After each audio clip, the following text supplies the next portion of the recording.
আমরা আল্লাহ পাক রব্বুল আলামিন জাল্লা জালালুহু ওয়া শাআনুহু অসংখ্য অগণিত শুকর এবং সুজুদ আদায় করি যে আল্লাহ পাক রব্বুল আলামিন ইজ্জতে আসমানে আমাদের আল্লাহর পবিত্র মসজিদের মধ্যে শুক্রবার দিন আসার এবং বসার তৌফিক দান করছে।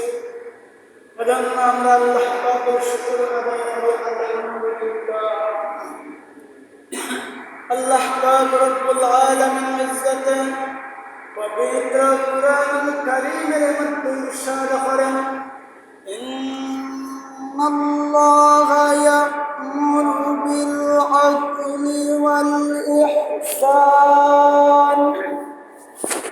আল্লাহ পাক রব্বুল আলামিন পৃথিবীর মানুষদেরকে দুনিয়ার মধ্যে আদল এবং ইহসান প্রতিষ্ঠা করার ব্যাপারে নির্দেশ করেন। রাসূলুল্লাহ সাল্লাল্লাহু আলাইহি ওয়াসাল্লাম অসংখ্য গণিত হাদিসের মধ্যে উম্মতদেরকে আদল এবং ইহসান প্রতিষ্ঠা করার ব্যাপারে নির্দেশ প্রদান করেছেন। এই পৃথিবীর মধ্যে আল্লাহ পাক রব্বুল আলামিন যত সৃষ্টি জগৎকে সৃষ্টি করেছেন, সমস্ত সৃষ্টি জগতের সাথে ভালো ব্যবহার করা, ভালো আচরণ করা নাম এক ধরনের ইনসাফ বা আদল। আল্লাহ পাক রব্বুল আলামিনের ইবাদত বন্দেগী, নামাজ রোজা আর যাকাত থেকে শুরু হইয়া যত ধরনের ভালো কাজগুলো আছে, সমস্ত ভালো কাজগুলো করা আরো ধরনের আবাদত বা ইহসান। রাসূলুল্লাহ সাল্লাল্লাহু আলাইহি ওয়াসাল্লাম হাদিসের মধ্যে ইরশাদ করেন, উলামায়ে কেরাম বলেন, হাদিসগুলোর সম্মানের বিশ্লেষণ করে কোন মানুষ যদি পৃথিবীর মধ্যে থেকে জিন্দেগানির 50 বছর হায়াতে জিন্দেগানির মধ্যে 49 বছর আল্লাহ পাক রব্বুল আলামিনের নাফরমানি করে, কিন্তু কোন একটা দিন আল্লাহ পাক রব্বুল আলামিনের কাছে মাফ চেয়ে এবং আল্লাহ পাক রব্বুল আলামিনের যদি ইচ্ছা হয়, যদি আল্লাহ পাক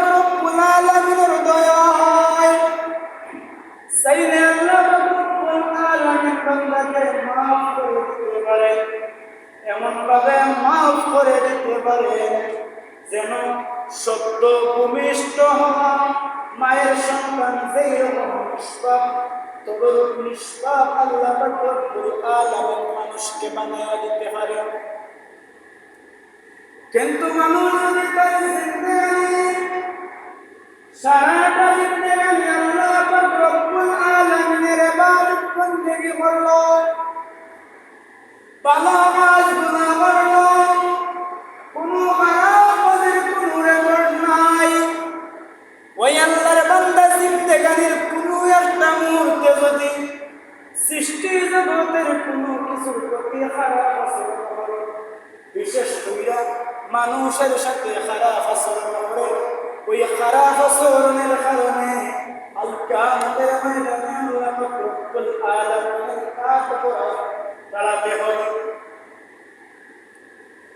কেননা আল্লাহ পাক রব্বুল আলামিন তার নিজের সাথে সম্পর্কিত সমস্ত কিছু মাফ করে দিতে পারেন,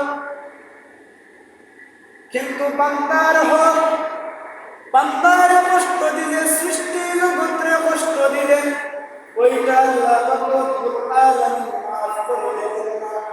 যত সময় না বান্দা অপর বান্দার নিজ থেকে মাফ করবে, তত সময় পর্যন্ত আল্লাহ পাক রব্বুল আলামিন নিজেও মাফ করতেন না। আমাদের সমাজটাতে আদর এবং ইহসানের বড়ই অভাব। সমাজের মধ্যে বর্তমানে সব কিছু পাওয়া যায়, টাকা পয়সার অভাব নাই, ধন দৌলতের অভাব নাই, আধুনিক প্রযুক্তির অভাব নাই, আধুনিক সরঞ্জামের অভাব নাই, কিন্তু যেই অভাবটা আছে আমল এবং ইহসানের অভাবটা রয়ে গেছে। আমাদের সর্বক্ষেত্রে আমাদের মধ্যে প্রতারণা, জালিয়াতি, রাহাজানি, সাদাবাজি, ছিনতাই, ঘুষ থেকে শুরু হইয়া এমন কোনো খারাপ কাজ নাই আমরা করি না। বিশেষ করে একটা প্রজাতির মানুষের ব্যাপারে বলতে হয়, প্রতারক প্রজাতির মানুষদের ব্যাপারে বলতে হয়। প্রতারক দুই ধরনের আছে। এক ধরনের প্রতারক সরাসরি প্রতারণা করে, যেমনটা আমরা লক্ষ্য করে থাকি বিভিন্ন সময় বিভিন্ন মানুষের কাছ থেকে টাকা পয়সা নিয়ে প্রতারণা। যেমন গতকালকে একজন ব্যক্তির মুখ থেকে শুনলাম, তার কাছ থেকে কিছু টাকা একজন মানুষে তার কোনো একটা জিনিস দিতে বলে দিচ্ছে, কিন্তু এর পরবর্তী যোগাযোগটা এই রকমের এক ধরনের প্রতারণা আছে, যেটা সরাসরি ভাবে করা হয়। মানুষ সহজে বুঝতে পারে এইটা তার সাথে প্রতারণা করা হয়েছে।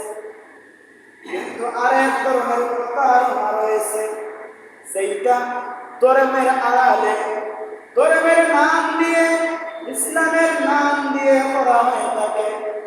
বিভিন্ন ধরনের প্রলোভনের মাধ্যমে এমন ভাবে করা হয়, যেই ব্যক্তির সাথে প্রতারণা করা হয় ওই ব্যক্তি পর্যন্ত বুঝতে পারে না তার সাথে প্রতারণা করা হয়েছে কিনা। এই প্রতারণার মধ্যে সবার আগে আছেন যারা তাবিজ বিক্রি করেন, সেই সকল মানুষ, সকল কবিরাজদের মানুষ।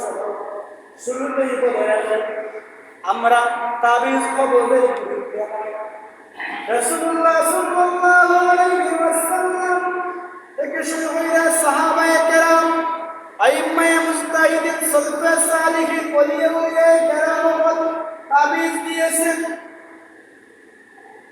ফু দিয়েছেন, ঝাড় দিয়েছেন। আমরা সেই সকলের বিরুদ্ধে নয়, আমরা সেই সকল কবিরাজদের বিরুদ্ধে, সেই সকল তাবিজ বিক্রেতাদের বিরুদ্ধে যারা প্রতারণা করে, যারা মানুষের সাথে ধোঁকাবাজি করে। এমন অসংখ্য ঘটনা পাওয়া যায় যেখানে দেখা যায় যারা এই তাবিজ কবজের কাজের সাথে থাকেন তারা মানুষের সাথে এমন কথা করে, যেমন কোনো একজন মানুষ শুধু একটা কাজ নিয়ে গেছে, মনে করেন কোনো একজন মানুষ তার জিন ভূত লাগছে ওইটা ওই কাজের জন্য গেছে, কিন্তু যিনি জিন ভূত তাড়াইবেন উনি জিন ভূতকে সহজভাবে ইসলামের যে নিয়মগুলো আছে নিয়ম তাড়াতে পারে। কিন্তু ওই সকল মানুষেরা যারা প্রতারক টাইপের, তারা সবার আগে আপনাকে এমন ভাবে কথাবার্তাগুলা বলা শুরু করবে, যেই কথাবার্তাগুলা কোনো সুস্থ মানুষ, কোনো ভালো মানুষ বলতে পারে না। যেমন বলবে, আপনার যদি রূপটা সরাইতে হয়, আপনার যদি এমন জিন লাগছে, সেই জিনটা ছাড়াইতে গেলে বছরের পর বছর সময় লাগবে, বছরের পর বছর সময় লাগবে। এরপরেও আপনার এই জিনটা যাইত নাই, এই জিনটা হলে অমুক প্রজাতির তমুক প্রজাতির, এইভাবে নানান ধরনের কথাবার্তাগুলো বলবে। আর যদি আপনি এই জিনটা ছাড়াইতে চান, তাহলে আপনার এমন একটা কাজ করতে হবে, যেই কাজটা যদি আপনি করতে পারেন তাহলে আপনার জিনটা চলে যাবে। মানুষ বুঝে বুঝে ওই ধরনের প্রতারকের কাজগুলো করে থাকে। যদি দেখে মানুষ সম্পদশালী আছে, টাকা পয়সা আছে, তাহলে ওই মানুষকে বলবে। আপনি যদি একটা গরু সদকা করেন, আপনি যদি একটা মহিষ সদকা করেন, তাহলে আপনার পুতটা জিনটা চলে এই ধরনের কথা বলবে। মানুষ বলবে আমি পুতটা জিনটা সদকা করব। আপনি সদকা সাধারণ ভাবে করলে হবে না, নির্দিষ্ট কিছু পদ্ধতি আছে, নির্দিষ্ট কিছু কাজ আছে, ওই কাজের মাধ্যমে আপনি সদকাটা করতে হবে। কিন্তু এত কিছু আপনি পারবেন না। আপনি আমার কাছে টাকা পয়সা দিয়ে দেবেন, আমি নিজে সদকা করব। এই বলে মানুষের কাছ থেকে টাকা পয়সা নিয়ে তারা নিজের আত্মসাৎ করে না, কোনটাও সদকা হবে না। আল্লাহ রব্বুল আলামিনের নামে দান করবে, কোনো কাজগুলো করবে না, নিজের আমলে লাগাবে। এই হলো এক ধরনের প্রতারক। আর এক ধরনের প্রতারক রয়েছে যারা তাবিজ কবজের সাথে জড়িত, কুফরির কাজের সাথে জড়িত। যেই সকল মানুষ কুফরি কাজের সাথে জড়িত, শয়তানি কাজের সাথে জড়িত, বিশেষ করে আমাদের মহিলাদের মধ্যে এই প্রবণতাটা সবচেয়ে বেশি দেখা যায়। কোন মহিলার ঘরের মধ্যে কোন সমস্যা, স্বাভাবিকভাবে পরিবারের একজন মানুষের সাথে আর একজন মানুষের এই ছোট কাজগুলো নিয়ে তারা বিভিন্ন কবিরাজের কাছে কবিরাজেরা কুফরি কাজের মাধ্যমে, জাদু করার মাধ্যমে ওই কাজগুলা সমাধান করার চেষ্টা করে এবং এমন ধরনের কুফরি কাজগুলা করে নিজে তো কাফির হয়ে যেই মানুষের কাজ করে তার পর্যন্ত ইমান তারে এজন্য আমাদের সদা সর্বদা উচিত পরিবারের কোথাও কোন সমস্যা সৃষ্টি হয়েছে, আল্লাহ রব্বুল আলামিনের সাহায্য নেবেন, সমাধান করার চেষ্টা করবেন। সমাধান না হলে পৃথক হয়ে যাবেন, আলাদা হয়ে যাবেন। জাদু টুনা হইয়া কুফরি কাজ হইয়া কোন সময় দুইজন মানুষ একসাথে দেখা যায় না, পরিবারের মানুষ মিলে মিশে দেখা যায় না, পরিবারের মধ্যে সমস্যাগুলো আরো বেশি সৃষ্টি হয়। এজন্য আমাদের এই সকল কাজগুলো আরেক ধরনের প্রতারক চক্র আছে। বিশেষ করে এই চক্রটার কাজ বর্তমান সময়টাতে কিছু কমছে, আগে খুব বেশি পরিমাণ ছিল, আগে খুব বেশি পরিমাণ ছিল। কোথাও যদি কোনো মানুষের কোনো চুরি হয়ে যায়, ছিনতাই হয়ে যায়, ডাকাতি হয়ে যায়, তখন মানুষ ভোট হইয়া তখন মানুষের কাছে যাইবে, কবিরাজের কাছে যাইবে। কবিরাজের কাছে গেলে গিয়া ৫,৫৭৫ টাকা দিয়া আরজি দিলে কবিরাজ সুলভ নাম হইয়া যায়। যখন কবিরাজের কাছে যাওয়া হয় তখন কবিরাজ সুন্দর কবিরা বলবে, আপনার জিনিসটা চুরি করছে যে আমি নামটা জানি, কিন্তু আমি নামটা বলতে পারবো না। নাম বললে আমাদের কিছু ক্রাইটেরিয়া আছে, আমাদের কিছু নিয়ম আছে, আমাদের নিয়ম অনুযায়ী আমরা নাম বলতে পারি না। তখন যেই ব্যক্তি যাবে ওই ব্যক্তির আরো আকর্ষণ সৃষ্টি হয়ে যাবে। উনি বলবেন আপনি আমাকে নামটা বলেন, যে কোনোভাবে আপনি আমার নামটা বলেন। তখন কবিরাজ আরো সুযোগ পাইবে। কবিরাজ বলবে আপনি নামটা আপনারা কিভাবে বলবেন। তবে যেই ব্যক্তি আপনার কাজটা করেছে, আপনার ঘরে চুরি করেছে, ওই ব্যক্তি আপনার পরিচিত ব্যক্তি। তখন যেই ব্যক্তি যাইবে ওই ব্যক্তি বলবে আমার পরিচিত ব্যক্তি, তাহলে আমি বুঝতে পারছি। এইভাবে কবিরাজ যারা আছে, যার কাজটা করে তার কাছ থেকে কথাবার্তা শুনে শুনে আইডিয়া করে বলে, ধারণার মাধ্যমে এমন কিছু কথাবার্তা বলে যা সরাসরি তারা কারো নাম বলে না। নাম না বললে কিন্তু মানুষের কাছে একদম পারফেক্ট ভাবে তুমি আসলে নির্ধারিত হয়ে যাবে। আর আমাদের মধ্যেও বৈশিষ্ট্য আছে, আমরা কবিরাজ যদি বলে একটা, আমরা আরো 3টা বলে দিই। বিশেষ করে এটা মহিলাদের মধ্যে দেখা যায়। কবিরাজ যদি বলে আপনার স্ত্রীটা আপনার আত্মীয় স্বজনের মধ্যে কেউ করছে, তখন মহিলারা দেখা যায় তার পরিবারের মধ্যে আত্মীয় স্বজনের মধ্যে কারোর সাথে যদি আগে দুশ্মনী থাকে, লাগালাগি থাকে, মারামারি থাকে, তখন তিনি বলেন সে কি মহিলা, সে কি পুরুষ। এইভাবে তিনি নিজেই সব কিছু বলে দেন। এরপরে বাড়িতে এসে শুরু হয় মারামারি, শুরু হয় ঘাটাঘাটি, বিভিন্ন ধরনের ঘটনাগুলা সৃষ্টি হয়। এজন্য আমরা ওই ধরনের কবিরাজ থেকে আমরা বিরত থাকতে করি। এবং এই ধরনের কবিরাজগুলা কত ধরনের মারাত্মক কবিরাজ আছে। যেমন এমন কিছু রোগ আছে মানুষের শরীরের মধ্যে হয়ে থাকে, যেমন ছোট একটা রোগ যদি বলি, মানুষের গালের মধ্যে বা মানুষের জিহ্বার মধ্যে ছোট ছোট টুকরা লাগলে একটা রোগ হয়। ওই রোগটার এখন পর্যন্ত ঔষধ আবিষ্কার হয় নাই। এবং ওই রোগটা যেই মানুষের হয় 15 থেকে 20 দিন বা আরো বেশি দিন থাকে, এরপর আপনা আপনি কমে যায়। বিশেষ করে যখন ছোট বাচ্চাগুলার হয়, ডাক্তারের কাছে নিয়ে গেলে এইটা ওষুধ আবিষ্কার হয় নাই, ডাক্তার ওষুধ দিতে পারে না। কিন্তু আপনি যদি মাস 15 দিন পর অটোমেটিক কমে যায়। কিন্তু যখন ডাক্তারের ওষুধে 1 সপ্তাহে কমলো না, তখন মানুষ চলে যায় কবিরাজের কাছে।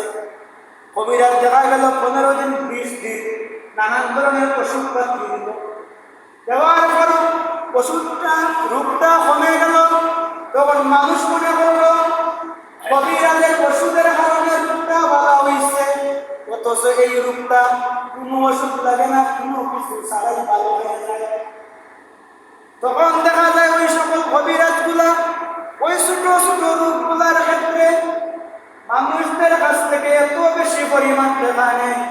বিশেষ করে ছোট ছোট বাচ্চাদের ক্ষেত্রে মা বাপেরা ছোট বাচ্চার ক্ষেত্রে জান প্রাণ দিয়া তার যতটুকু আছে সমস্ত কিছু দিয়া দেয়।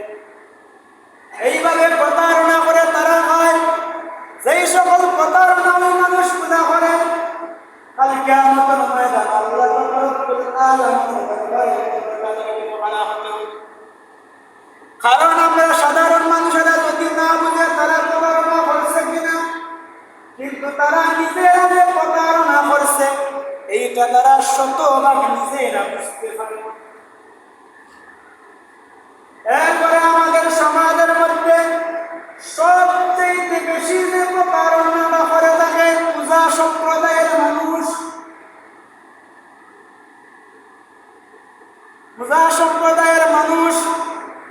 যখন কোনো মানুষকে সাথে হাতে আমাদের মধ্যেও সমস্যা আছে, আমরা সবার আগে আছে।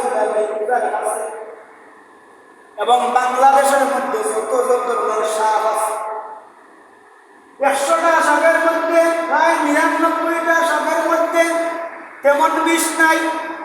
এমন পরিমাণ বিষ আছে, ওই সাপ যদি আপনারে কামড় মারে তাহলে আপনার 1 দিন 2 দিন বিষে বেদনা করবে, এরপরে অটোমেটিক কমে যাইবে।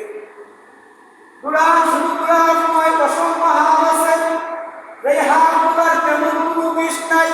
গরু রাখাল থেকে শুরু হইয়া আমাদের আশেপাশে যত সাপ দেখা যায়, সমস্ত সাপগুলোর মধ্যে বিষ নাই।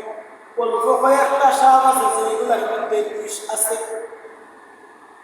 দেখা যায় যখন ওই সাপগুলো আমাদেরকে কামড় দেয়, তখন আমরা উজার কাছে চলে যাই। উজা আমাদেরকে 1 দিন 2 দিন জারে বিভিন্ন ধরনের 20-30 হাজার পর্যন্ত নিয়ে যায়। এরপরে 2-3 দিন পরে অটোমেটিক সাপের বিষের বেদনাটা কমে যায়। তখন আমরা মনে করি উজায় জারার কারণে বিষটা লাগে না গেছে,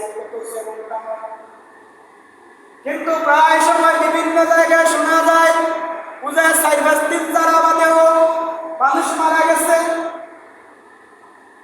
তখন ওই সময়টাতে বোঝা যায় যখন সত্যিকারের বিষাক্ত সাপে কামড় মারে, তখন উজার দ্বারা কাজে আসে না, তখন উজার কারামতি কাজ হয় না। যখন সত্যিকারের বিষাক্ত সাপে কামড় মারে, উজায় 3-4 দিন জারার পরে 20-30 হাজার নেওয়ার পরে কি বলবে জানেন? বলবে এটা এমন সাপ মেরেছে, কালনাগিরি থেকে শুরু হয়ে আরো যত ধরনের আজ কথাবার্তা আছে, যত ধরনের হিন্দুদের কাহিনী আছে, ওই কাহিনীগুলো বলা শুরু করবে। বলবে এটা অমুকের সাপ, তমুকের সাপ, সাপ, এইটার বিষয় এত বেশি ভয়ঙ্কর, বলতে শুধু আমি নাই, দুনিয়ার কেউ নামাইতে পারবে না, এজন মানুষ নামাইতে পারবে। এরপরে মানুষগুলো মারা যায়। এজন্য ওই সকল প্রতারকদের থেকে আমরা সাবধান থাকতাম। বিশেষ করে আমাদেরকে যখন কোনো সাপে কামড় মারবে, আমরা যদি চিন্তা করি সাপটা বিষাক্ত নয়, তাহলে তো আলহামদুলিল্লাহ। আর যদি আমরা বুঝতে না পারি সাপটা বিষাক্ত কি না, তাহলে আমরা তাড়াতাড়ি মেডিকেল চলে যাব। মেডিকেল যাওয়ার পর ডাক্তারেরা পরীক্ষা করে দেখবে কোন ধরনের সাপে কামড় মারছে। যদি বিষাক্ত সাপে কামড় মারে তাহলে তারা অ্যান্টিবায়োটিক দিয়ে দেবে। আর যদি বিষাক্ত সাপে কামড় না মারে তাহলে সামান্য ওষুধপত্র দিয়ে দেবে, অল্প কয়েকদিনের মধ্যে আপনার শেষ হয়ে যাবে। এজন্য আমরা নিজেরা যদি সতর্ক থাকি, তাহলে ওই সকল প্রতারকদের থেকে আমরা বাঁচতে পারব এবং ওই সকল প্রতারকদের থেকে বাঁচতে পারব। যেইভাবে আমরা প্রতারকদের থেকে বাঁচতে পারব, অনুরূপভাবে প্রতারকদেরকেও আমরা আল্লাহ রব্বুল আলামিনের কাছ থেকে বাঁচাইতে পারব। যেমন রাসূলুল্লাহ সাল্লাল্লাহু আলাইহি ওয়াসাল্লাম হাদিসের মধ্যে বলেন, সাহাবায়ে কেরামের মজলিসের মধ্যে বলেন, ও আমার সাহাবায়ে কেরাম, তোমরা মাজলুম এবং জালিম উভয় পক্ষ করে সাহায্য করো। সাহাবায়ে কেরাম বললেন, ইয়া রাসূলুল্লাহ, আমরা মাজলুমকে সাহায্য করব বুঝলাম, তার পক্ষ নেব, তার পক্ষে কথাবার্তা বলবো, তাকে সহযোগিতা করব, কিন্তু আমরা জালিমকে কিভাবে সাহায্য করব? জালিমকে সাহায্য করলে তার জুলুম আরো বেশি বাড়িয়ে দেখব। তখন রাসূলুল্লাহ সাল্লাল্লাহু আলাইহি ওয়াসাল্লাম বলেন, জালিমকে সাহায্য করার নাম হইল জালিমের হাত থেকে মাজলুমরে বাঁচানি, জালিমরে বুঝাইয়া জুলুমের হাত থেকে ফিরাইয়া এসব করার নাম হইল জালিমকে সাহায্য করা। ঠিক তদ্রূপভাবে আমরা যদি প্রতারকদের হাত থেকে, উজা কবিরাজদের হাত থেকে আমরা নিজেরা বাঁচা থাকতাম পারি, তাহলে আল্লাহ রব্বুল আলামিন ওই সকল উজা এবং কবিরাজদেরকে গুনার কাজ থেকে আল্লাহ রব্বুল আলামিন বাঁচাবেন। আর সেই কারণে হয়তো আল্লাহ রব্বুল আলামিন আল কিয়ামতের ময়দানে আমাদেরকে নাজাত দিয়ে দিতে পারবেন। যেই কথা বলতেছিলাম, আল্লাহ পাক রব্বুল আলামিন দুনিয়ার মধ্যে আদল এবং ইনসাফ প্রতিষ্ঠা করার ব্যাপারে বলেছেন। এখন আমাদের মধ্যে আমরা নিজেরা তো সতর্ক থাকবো, কিন্তু আমরা কেউ যদি তাবিজ কবজের সাথে জড়িত থাকি, আমাদেরকে সেইভাবে তাবিজ কবজ করতে হবে যেইভাবে উলামায়ে কেরাম আমল করেছেন। যেইভাবে করলে আল্লাহ পাক রব্বুল আলামিন খুশি হন, যেইভাবে করলে আল্লাহ পাক রব্বুল আলামিন রাজি থাকেন, কোনোভাবে প্রতারণা করে মানুষের কাছ থেকে টাকা পয়সা দিয়ে আমরা নিতাম না, কোনো ধরনের সরসাতুরি করতাম না। আমাদের সামর্থ্য যতটুকু আছে, যতটুকু আমরা পারবো ততটুকু করবো। কোনো ধরনের কুফরি তাবিজ কবজগুলো আমরা করতাম না। বিশেষ কইরা বিভিন্ন তাবিজের বই আছে, ওই তাবিজের বইগুলোর মধ্যে যত ধরনের তাবিজ থাকে, ম্যাক্সিমাম তাবিজ হইয়া কুফরি তাবিজ, ম্যাক্সিমাম তাবিজগুলো হইয়া কুফরি তাবিজ। ওই কুফরি কাজগুলো থেকে আমরা বিরত থাকতাম। কুফরি কাজ কোনো সাধারণ কাজ নয়। একজন ব্যক্তি যদি আল্লাহ এবং রাসূলুল্লাহ সাল্লাল্লাহু আলাইহি ওয়াসাল্লামকে অস্বীকার করে, যেমন হিন্দু, বৌদ্ধ, খ্রিস্টান, তারা যেইভাবে কাফির, একজন ব্যক্তি যদি তাবিজ কবজের মধ্যে কুফরি কাজ করে, শিরকি কাজ করে, তাহলে ওই ব্যক্তিগুলাও হলো গিয়া কাফির। এজন্য আমরা যদি সারা বছর ইবাদত বন্দেগী করি, 5 ওয়াক্ত নামাজ পড়ি, রোজা রাখি, রমাদান এলে সমস্ত কাজ গুনাহ করার পরেও যদি আমরা কাফির থেকে যাই, তাহলে ওই সকল মানুষের মতো আমাদের অবস্থা হবে, যাদের ব্যাপারে আল্লাহ পাক রব্বুল আলামিন কুরআনের মধ্যে বলেন, এমন কিছু মানুষ আছে, সেই সকল মানুষ হলে একটা আলো জ্বালালো, বাতি জ্বালালো। যেমন আমরা যদি মোমবাতির কথা হিসাব করি, মোমবাতি যখন আলো দেয়, মোমবাতির আলোয় চারিদিকটা আলোকিত হয়, কিন্তু মোমবাতি ধীরে ধীরে বলে বলে একবারে নিঃশেষ হয়ে যায়। অনুরূপ ভাবে আমরা সারা বছর সারা জিন্দেগানি ইবাদত বন্দেগী করব, কিন্তু আমাদের ছোট ছোট কাজের কারণে, আমাদের ছোট কুফরি কাজের কারণে, ছোট শিরকি কাজের কারণে, আমরা ছোট কাজগুলোর কারণে আমাদের ইবাদত বন্দেগীগুলো মোমবাতির মতো আলো হয়ে যাবে। এরপরে আরেক ধরনের মানুষ আছেন, যেই সকল মানুষ আল্লাহ পাক রব্বুল আলামিনের ওলিয়ার সাথে বেয়াদবি করেন। বিশেষ করে বিভিন্ন মাজারের মধ্যে গেলে দেখা যায়, ওলিয়ার মাজারের মধ্যে টাকাগুলোরে ছুঁড়ে ছুঁড়ে মারে, পিটাই গেলে টাকা দেয়, পিটাই গেলে টাকা পয়সাগুলো দেয়। ওলিয়ার মাজারের মধ্যে গিয়ে বিভিন্ন এমন কাজগুলা করে, যেই কাজগুলা ইসলামের মধ্যে নাই, যেই কাজগুলা কোরআনের মধ্যে নাই, হাদিসের মধ্যে নাই। যেমন শিরকি কাজগুলা করে, যেমন মাজারের মধ্যে সিজদা দেয়, যেমন ওলিয়ার যেই মাজার রয়েছে, মাজারের সুরকারের মধ্যে চুমু দেয়, এইরকম নানান ধরনের কাজগুলা দেখা যায়। এই সকল কোনো কাজ যদি আমাদের মধ্যে থেকে থাকে, তাহলে আমরা নিজেদেরকে শুধরে গেলাম। কারণ এই সকল কাজগুলা এবং অন্য কেউ যদি কোনো সময় করে থাকে, তাহলে আমরা তারে বুঝাইতাম, কারণ এই কাজগুলা কোরআন হাদিসের মধ্যে নাই। ওলিয়ার মাজারের মধ্যে যাবেন, জিয়ারত করবেন, দোয়া করবেন, ওলিয়ার উসিলা নিয়ে দোয়া করবেন, আল্লাহ পাক রব্বুল আলামিন কাছে চাইবেন। আল্লাহ পাক রব্বুল আলামিন চাওয়ার মতো চাইলে, এবং যদি আমরা সৎ থাকি, আল্লাহ পাক রব্বুল আলামিন আমাদেরকে